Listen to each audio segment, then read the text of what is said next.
এখানে 250 গ্রাম soya beans আছে, এটা কিন্তু সয়া চাঙ্ক নয়, সয়া বিনস। এই যে এটা প্রায় ঘন্টা 4 মতন আমি ভিজিয়ে রেখেছি। এই যে এটাকে আমি প্রথমে একবার নরম করে স্বাভাবিকভাবে বাটবো, তারপরে জল মিশিয়ে মিশিয়ে একদম সফট করে এটা বেটে নেব, যেটা দিয়ে আমি ভেগান রেসিপি টোফুটা বানাবো।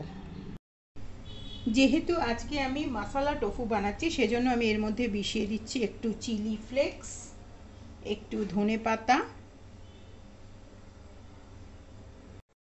আর দিচ্ছি একটু জিরে।